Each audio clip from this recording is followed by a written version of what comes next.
And then you can always just crop it. I'll make it. Yes. Hello.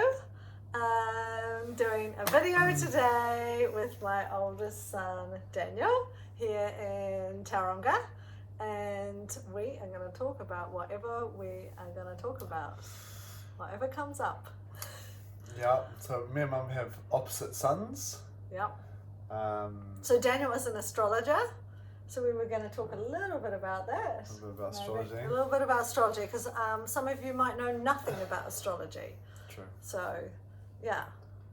So the sun sign is? Well, so I'm Sagittarius sun, 30th of November. Yeah. 333 days into the year. Yes, at 3:33 a.m. Yeah. in the morning. Yeah. And I am 31st of May, and which means I'm Gemini, and I am exactly opposite Daniel's Sun in the sun. zodiac. Yeah. Our suns are exactly opposite. Yeah. Which they say is an auspicious. Oh, really? Yeah, it's a special, because the sun's our vitality and our life force, our creativity, and how we shine. Yeah. And so if my sun is opposite your sun, then they're shining together. Yeah. Which makes sense. Yeah, it's great. What's the clashing then? The few squares in there. A couple of squares. Yeah. Yeah. What else? 3 basic things with astrology. Your sun sign, Yeah. your Ascendant. which is your rising sign, Yeah. and that is It's how you appear to the world, but I also see it as the realm in which you live out the rest of your chart. So mine's Libra rising, so I appear as balanced. Well, I like my world around me to be balanced. Yeah. And I don't like it too hot or too cold. Yeah. And Libra is also relationship with the other. So Libra wants to be in partnership. So my whole life I've felt off unless I have a girlfriend. And my first girlfriend was like 5 years old. Aww, Chantal. 2 of them at the same time. Yes. Nicola A and Nicola B. Nothing has changed. So I knew I was polyamorous when I was 5 years old. I've been trying to hide it ever since. Polyamory is another big subject. Okay, so that's rising sign, and then there's your moon. Moon is how we're emotionally satisfied and how the emotions work, the inner self. If the sun is shining outwards, the moon is reflective, and it's our inner More feminine side. So they actually say that women often identify more with their moon sign than their sun sign. Oh, wow. Okay. Because they say that your sun's your identity, but if you're a woman, the moon is the feminine aspect, so you might identify more with your moon sign as a woman. Aha.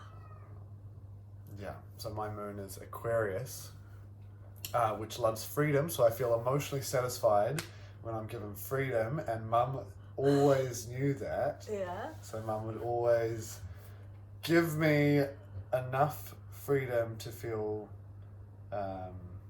like I could do what I want. Yeah. Which meant that I never pushed up against, because if Mum gave me strict That's boundaries, true. Yeah.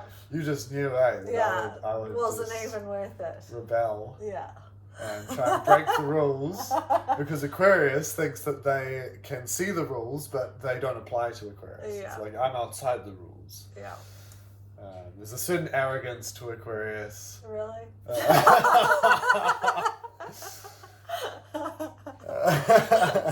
And the more shadowy expressions of it. Yeah. And one of my favorite images of Aquarius is the water bearer, who receives the waters from the heavens and pours them out to the people on the earth. So it's almost like this Reiki, like when I'm giving Reiki, I'm imagining like light coming like through my crown and into my heart and then out my hand, and that's that kind of same. I get that water bearer receiving the waters from the heavens and giving them out. So Aquarians love humanity and they love community and they love this idea that they can give. That's when Aquarians are in there. And their power. Yeah. That's a good one.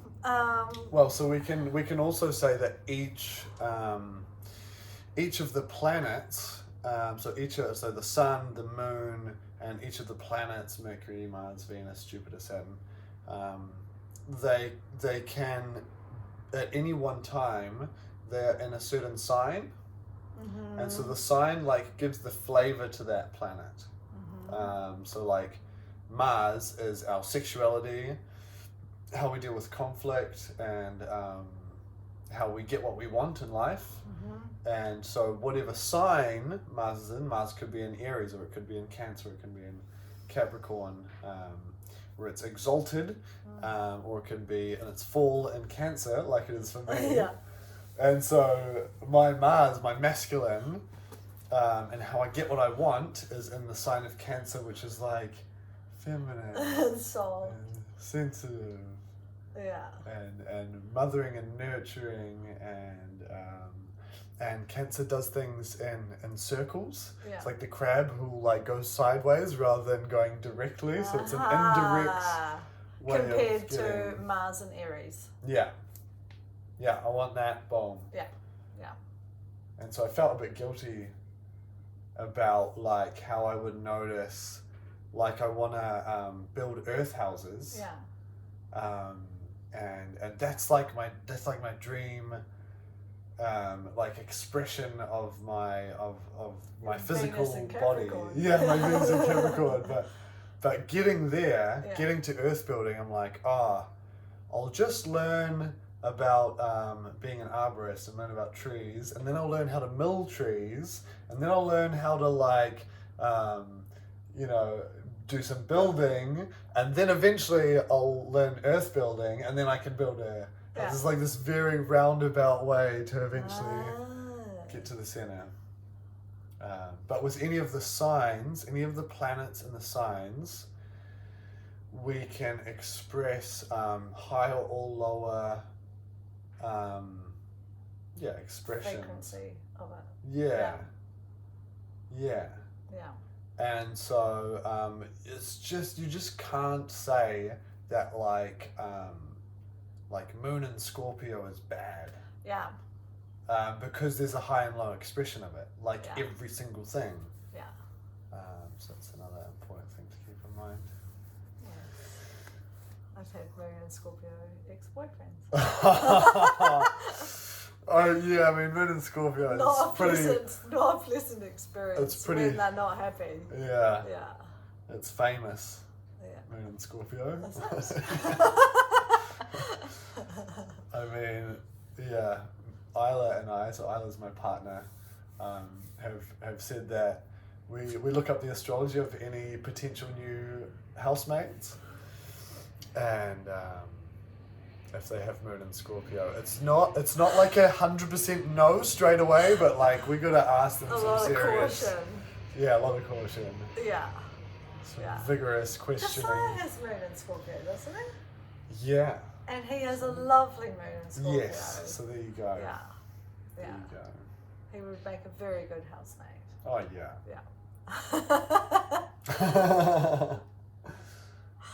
Which just shows that there's these different expressions. Yeah. What else? Well, and that overlaps into what you're learning about human design and gene keys. So in the gene keys, there's a shadow, a gift, and a city. Yeah. And the city is like the divine expression? Yes. Or... the divine expression of that gene key, of that gift. Yeah. And it's always present within us. It needs to just be unlocked or activated, like how DNA becomes activated by RNA sequences. Same thing. Oh. Oh. I don't know what that means. I was about to be very surprised. Yeah. Yeah, I think it's all related into the realization that the point of our birth, the point and time of our birth is not an accident. It is, depending on what you believe, at some level we have chosen to enter this earth, at this time, at this particular point in time, into this body with like this set of coordinates that are like our blueprints for our life to accomplish our purpose, whatever that is in our life, and it's unique to every person.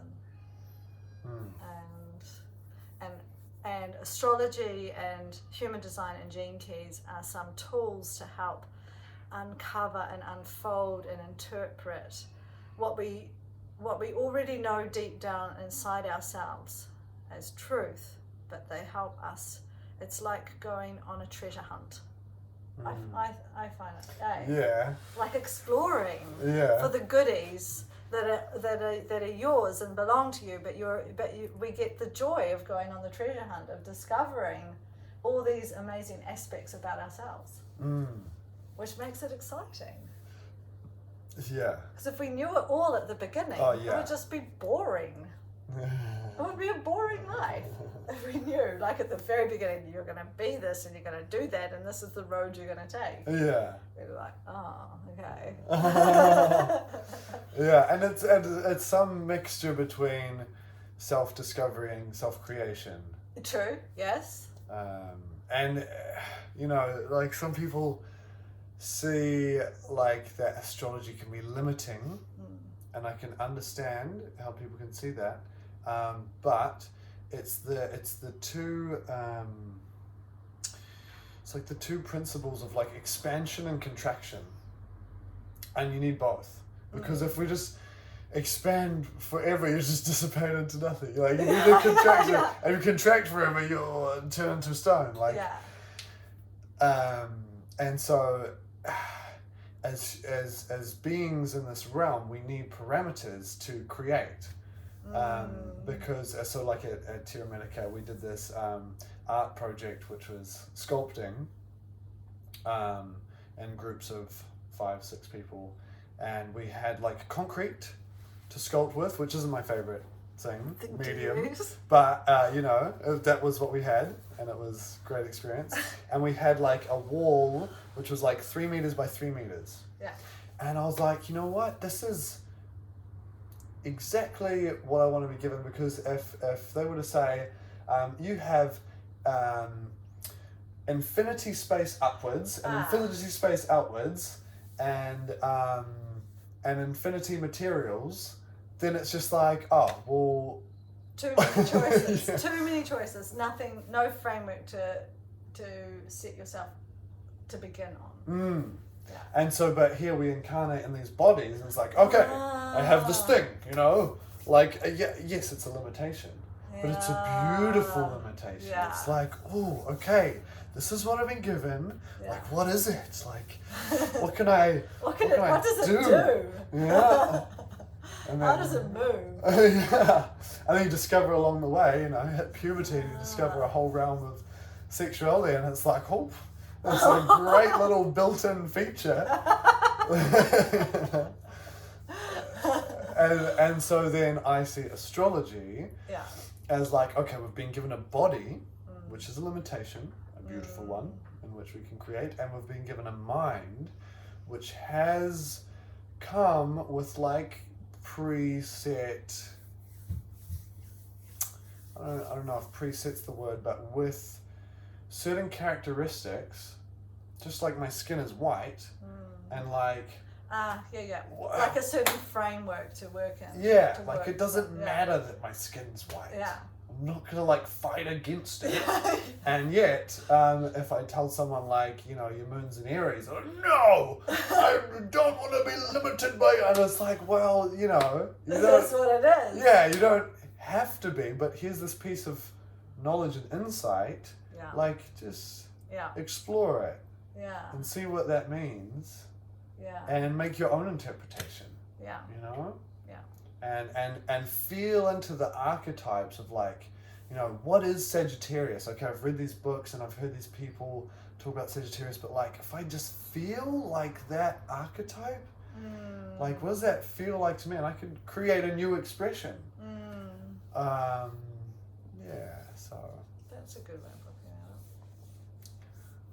it. Yeah, so just as we can learn about our bodies Yeah. and optimize, like, what we're going to put into our bodies, gene keys and astrology and human design, especially human design, is like optimizing. So like in my human design, I'm a generator, which is one of the types. So am I. Yes, and Yeah. I have all emotional authority. What do you have? Sacral, I think. Do Yeah, we'll look it up. But I think I have sacral. Okay. The bottom one's open though. No, that's sacral. that's the bottom of the root. Yeah, no, I think I have sacral authority. I don't know. Okay. Yeah. Okay, keep on going. And so I'm a generator with emotional authority. So as a generator, my role is to respond to life and give my generators the doers Yeah. and makers and creators and builders, and so I'm to respond to like a call, or like as an invitation to like build something. And if my body is saying like, yeah, I'm excited by that, then I'll put my energy into action and do it. And if it's a no, then I'm to listen to my body. But because my emotional center is my authority, like I'm still discovering what this means. But people with emotionally defined body graphs have like this wave of emotions, and so mine's like 2 days. Before you should make a decision. Yeah, for big decisions in life. Yeah. I think mine was the same. You could, I think you're I am the emotionally, same. yeah. Yeah. And so I've been like feeling into what is my emotional wave, and it changes throughout the day.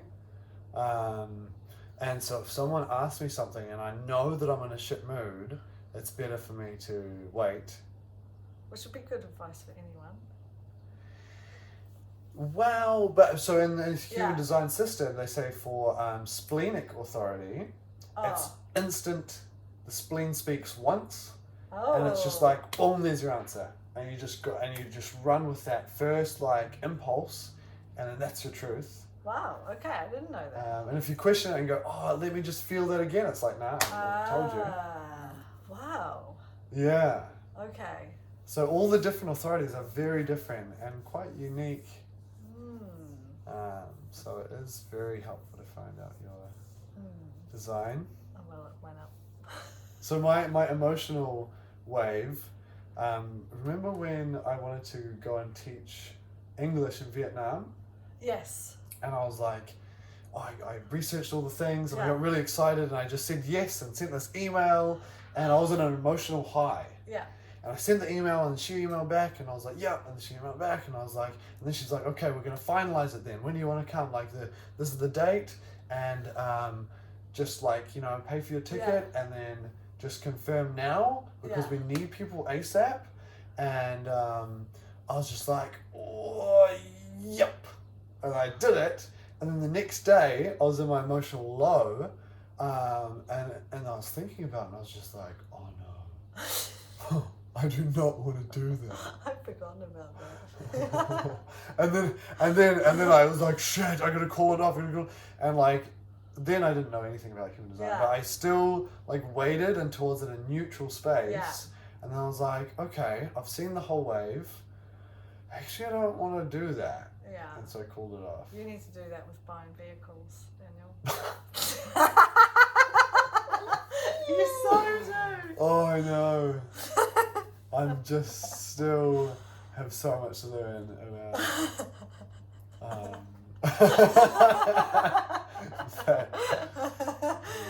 Yeah, I'm gonna remember that one.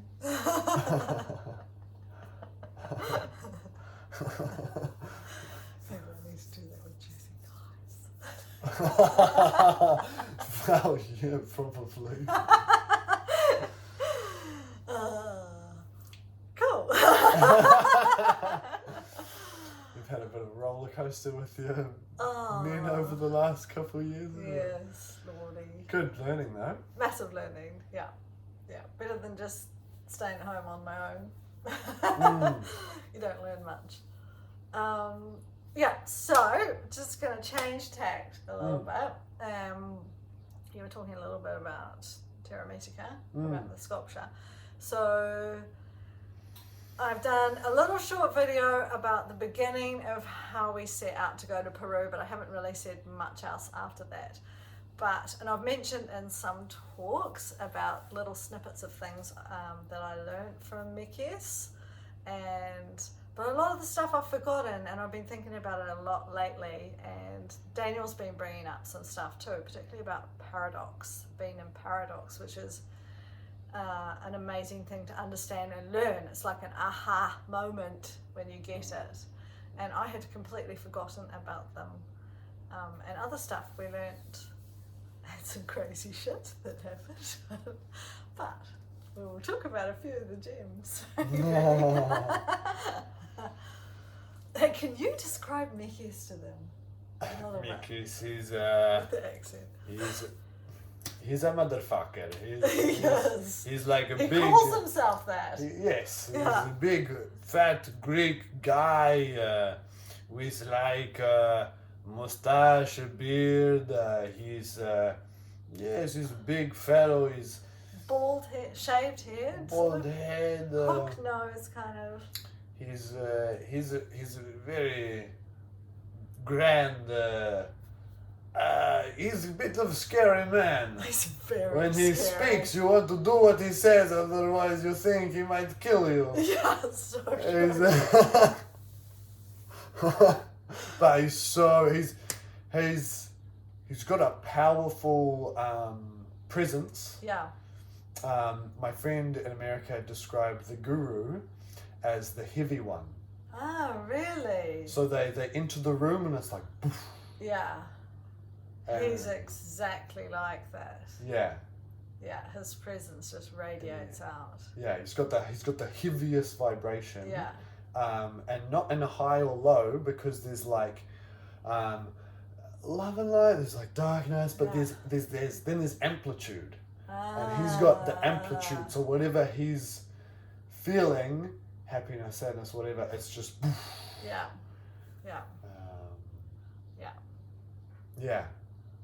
Yeah, because when he nailed you, whoever he was nailing on the chair, I couldn't remember the The chair. hot seat. Was it red or black? It's red. Red. Yeah, I thought it was red. The hot seat. Whoever he was nailing on the hot seat, he just held them in that space. Yeah. He held them in his presence, and all you could see was him. You were just. Yeah. So Mikis has an incredible, like, sixth sense for sniffing out bullshit. Yeah. Which he calls paradoxes, Yeah. which is when you say one thing, but really your underlying belief is another thing.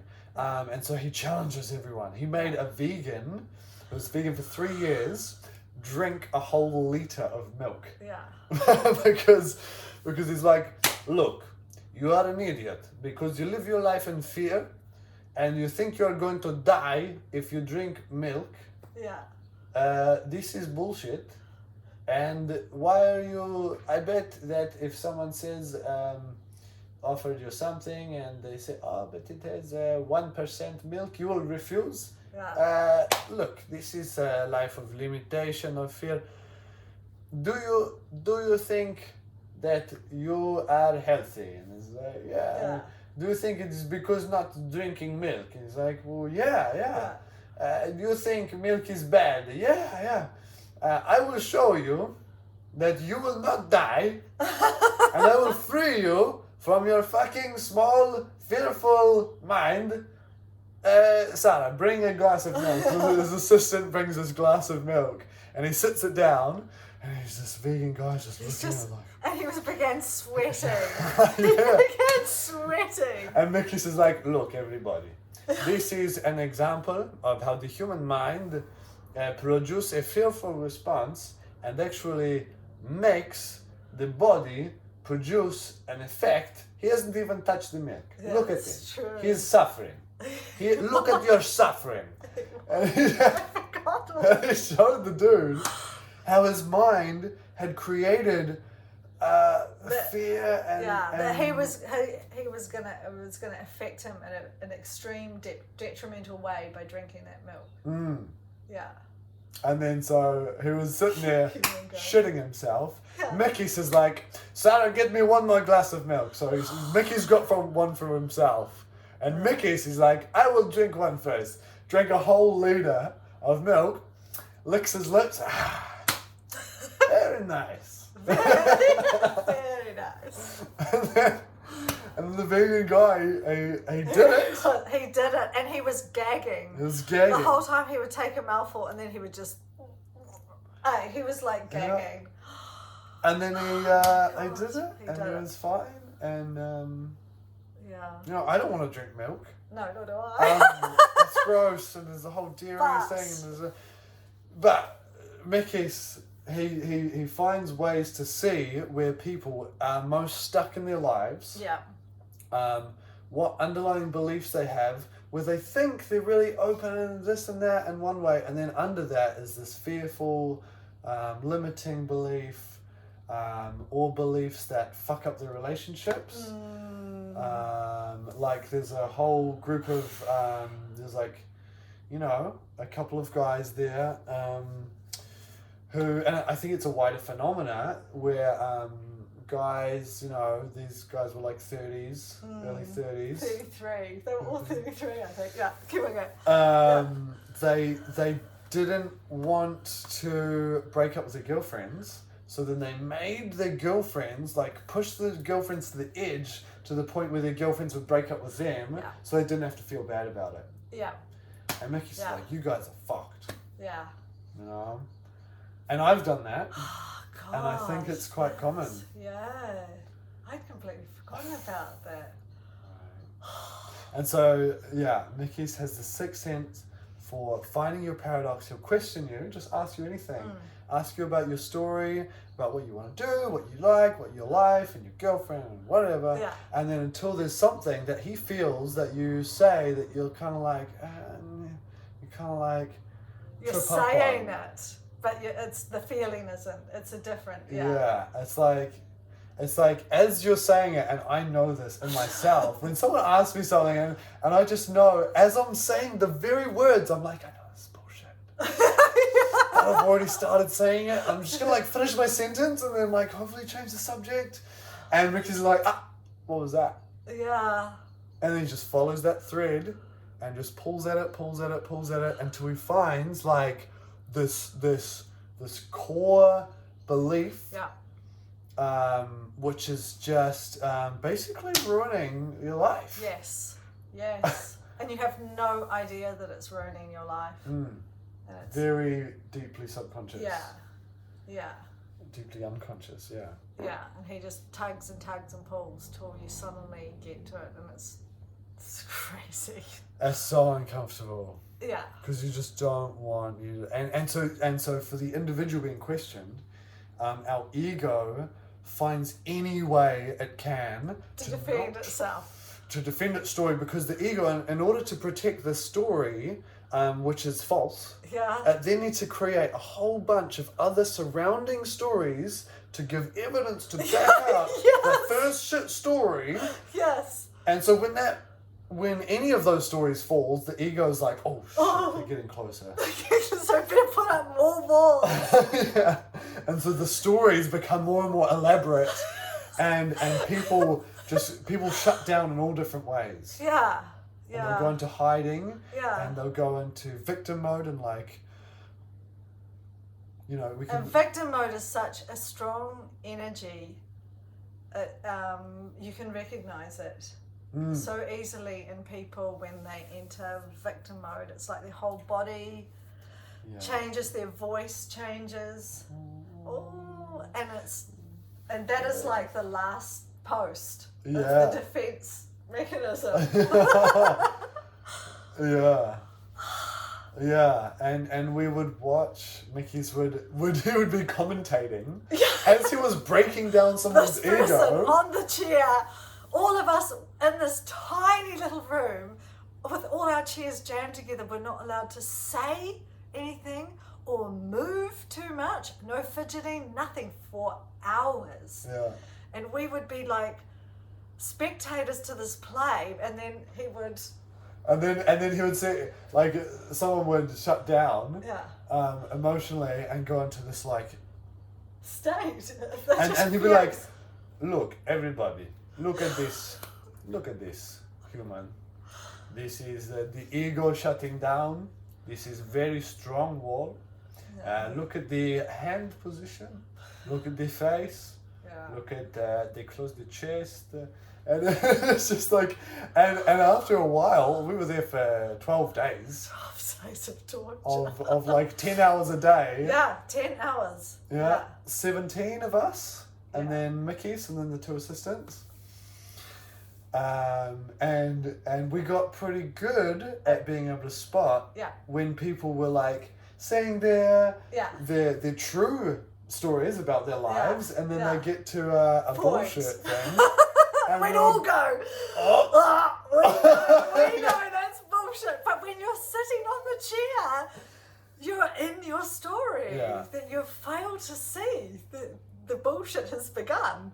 It's very murky line. Like, we start to slip into, because in our minds, the stories kind of blend, and I know that is true, but it's not quite, but it's true enough to fudge it. And then Mickey's would turn and look at all of us with his eyebrow raised. Everyone else spotting the bullshit, and we're like, yeah. And the person on the chair's like, no, but this is my story. Like, oh my God. But every person who sat on the chair and had this incredibly uncomfortable process, everyone spectating also learned. Oh, yeah. We learned as much as the person on the chair, because as they were saying things, we identified with it in our own lives and our own stories and our own bullshit that we tell everyone, and we even tell ourselves, to the point where we don't even recognize our own bullshit.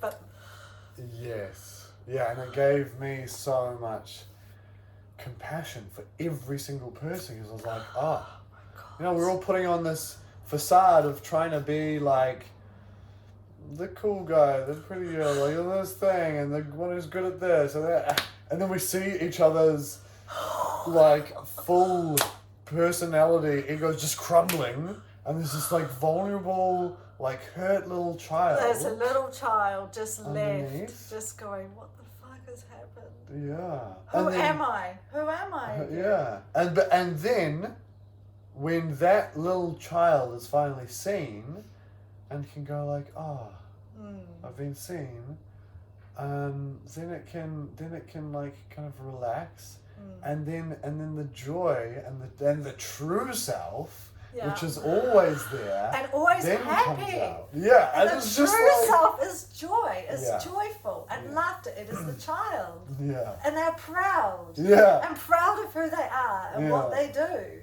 Yeah. Yeah. And comes out to play. Yeah. Yeah. Playful. Yeah. And fearless. Yeah. Yes. Yeah. But boy, to break through. Yeah, we would see sometimes even Mickey's would say when someone had their story pulled apart, and I was this and this and this, and then we find out actually really what they really did, you know, when some more questions were being asked, and then some people would kind of like, oh my God, like have this penny drop realization moment of like, oh, no, did I really do that? Yeah. Did I really fuck up that much that I told everyone lies for months or years, and including myself and my wife and my kids, and this realization, or people would go into this and freeze. And freeze, and they would not be able to even speak because the Yeah. ego knows if any word that's spoken could be used Against it. Yeah. And so the ego just They shuts did. down, and it's incredible to watch. Yeah. It's like turning off a robot, you know? Yeah. It's like Yeah, there was you would've- nothing there. Yeah, just the stone wall. Yeah. And you can see like the mind is like ticking away, trying to find a way out of this. An exit. Yeah, where they can still keep the ego and the story intact, Yeah. but it's severely under threat. And even Mickey's would say sometimes like, look, this person is shut down so much, we cannot work with him. Go and sit down. Yeah. And he'd just be like, there's no point. Yeah. They're unwilling in this moment, so deeply unwilling to go through to the next stage and find the way out. That will just come back to them. Maybe the next day, maybe 2 days later. It was a little mini torture chamber. And so, it's just such good But the thing was, it truly works. Eh? Yeah. You could go to therapy for years. You could go to counselling sessions. You could do all sorts of stuff with all their extremely ethical behaviours. There was nothing ethical. Oh, no. There was nothing ethical, but there was immense change and transformation because you were held until you reached that point of recognition and owning your own shit and owning up to everything, the good, the bad, and the ugly. To truly own it and see it as yourself, as your own behaviour. You stop being a victim, you stop blaming everyone else and your circumstances and your childhood and your whatever. Which takes us to some of Mickey's gems. his pillars. His One of them is, if it's my fault, I'm powerful. Yeah, I've forgotten that one. And so if ever there's a situation, so I burnt our fireplace, the carpet in front of the fireplace the other day. And as soon as it happened, I was like looking for something to blame. I was like, oh, it's because the landlord took so long, and because he didn't explain properly, and this and this. And I was like, oh, I know what I'm doing. I'm finding bullshit. Excuses. Everyone else's fault. Yeah. And I could see me doing that, and I was just like, oh, like what am I going to do? Am I going to keep this up for days? Yeah. Like, I don't want to do that. And so it took me like 10 minutes, and I could feel my ego resisting, like, no, I don't want to give this one up. It wasn't my fault. I was just like, shut up, man. Like, come on. Yeah. Like, I did that. Yeah. I was like, that was my fault. Yeah. And as soon as I say it's my fault, I'm then in power to. It's just like I'm drawing back every like blame is like giving away energy, and like taking responsibility is like drawing it back into my being. Like, yeah, you know what? I fucked up. Now what am I gonna do? Yeah. Like brings me into the present. Yeah. And like, okay, I'm gonna make a strong intention for the future. Like, I'm gonna change. I'm gonna ride the wave. Yeah, and think different things with my work. You know, I every time I fuck up, if I own it, I'm like, now I can make a new choice. Yeah. And as soon as I haven't owned it, I can't really fully. It's this limbo of like, it's shit. Yeah. And you can't change your behaviour. Yeah. Which is another quote from Conversations with God, which is, that which you deny you cannot change. Because how can you change something if you're saying it's not my problem? Yeah. It's the same thing. Yeah. I'd forgotten that one. That was a goodie. What else did Mickey say? His pillars. Oh, we should know this. I know. Get away the shoulds. I love the direction one. It's not about the position, it's about the direction. Yeah. If my position is fucked. Yeah. Where you are at this present moment, if that's fucked up. But I know my direction, and I have that clear, then sweet, you know. Yeah. You've got a direction to go in. Yeah. And that takes away a lot of the guilt about where we currently are as well, because guilt can be a trap which isn't actually very... It's not a good emotion productive. to hold on to at all. Guilt is still part of the victimhood in a way. Yeah. Is that a different... Well, it might be the other side, the perpetrator. Yes, that's true. Okay, and we had who am I? I know who I am because I choose who I am. That's true. Oh, so empowering. Yeah.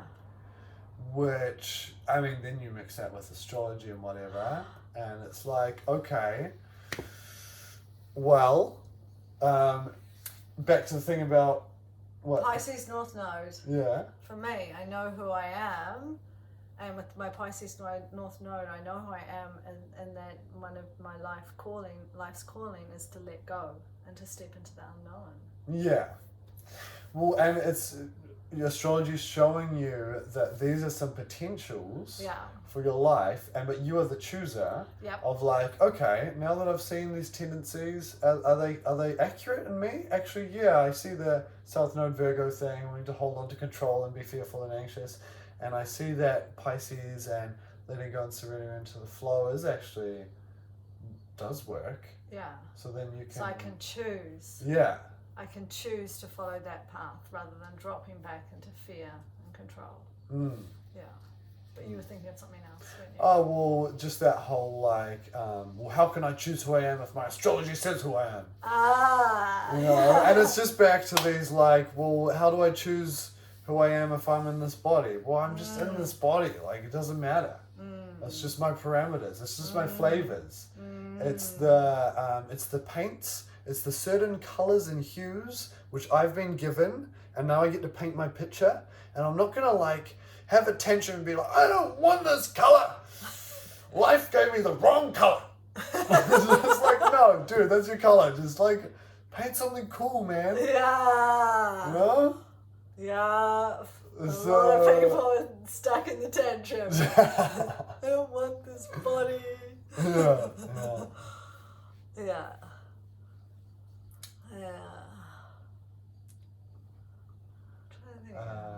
What do I choose? I choose happiness. Yeah. What is truth?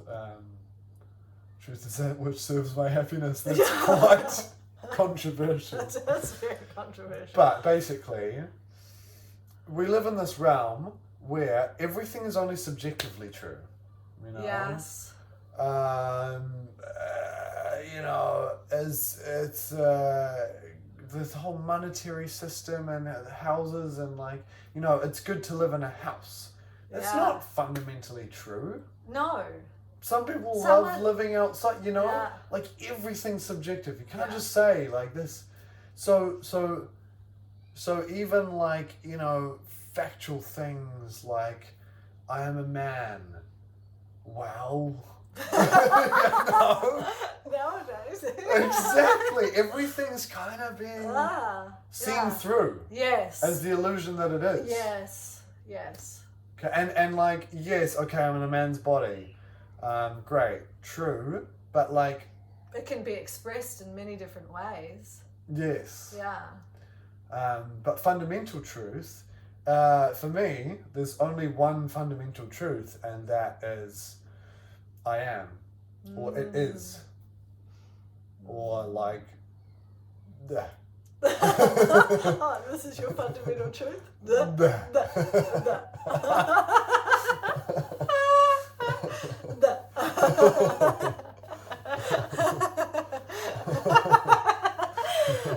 When you're really good down to it. This is what you can take away. Well, but everything else is just like, it's just made up. Yeah. It's temporary truth. Yes. I'm a man is temporary truth. Yes, it is. You are my mum is temporary truth. Yes. In another lifetime, I might have been your dad. Yeah. Yeah. Or your mum, or you Yeah. know, Or whatever. like. My dog.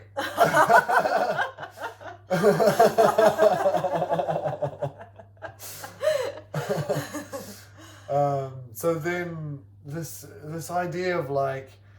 So say his thing again about truth. Well, truth is that which serves my happiness. Yeah. And getting fixated on like, no, this is true. No, this is true. Duh. Yeah. You know what's true for me? Yeah. Well, I get to basically make up what's true. Yeah, that's Because true. we are Everyone the does creators that. of our world. Yeah.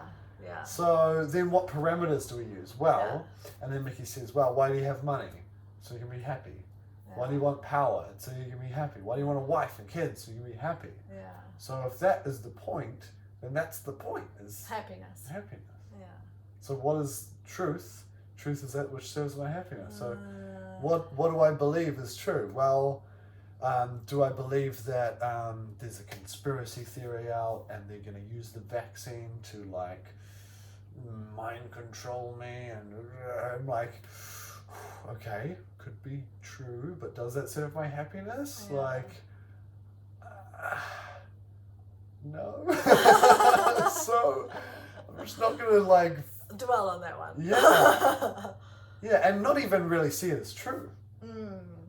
Because like because our attributing it as truth helps make it become true. exactly. Yeah.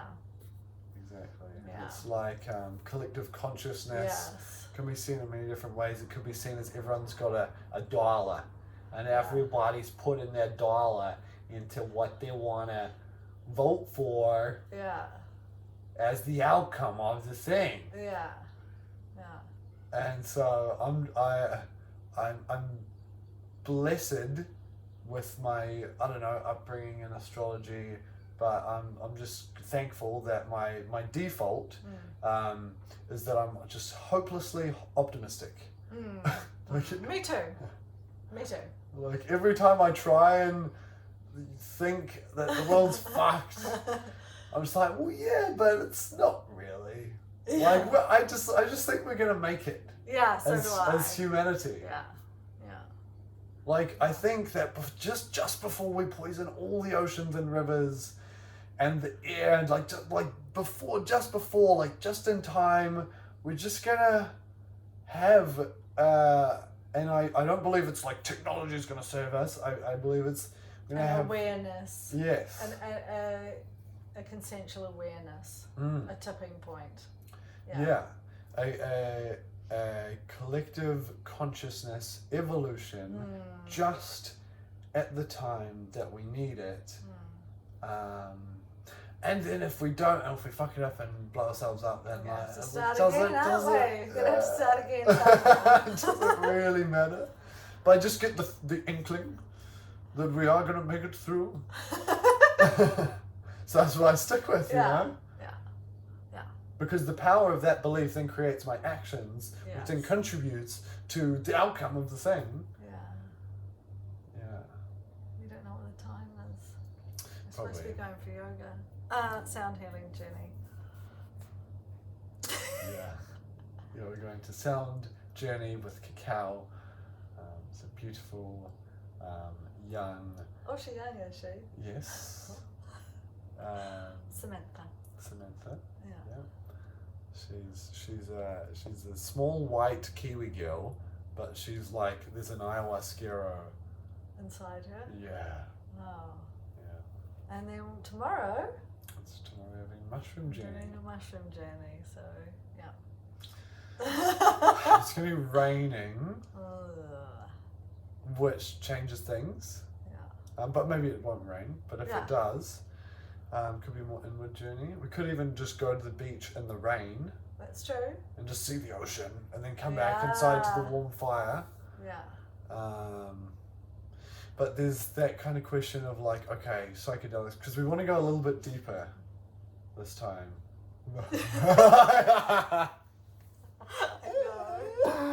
Oh, I've stitched mum up with some... Daniel was notorious for overdosing on the psychedelics. Overdosing you. Overdosing me, who's super sensitive to psychedelics. But only And a little you can't. And once you're bit. on the journey, there's nothing you can do to get off the journey. You just gotta ride it through. But the last few times we've been mushrooms and acid and anything, it's been Good. Well, it's been quite mild as well, like illuminate. Yeah. So Yeah. I'm ready to. For a bit more of a journey. Yeah. Yeah. I think you're ready to. Oh.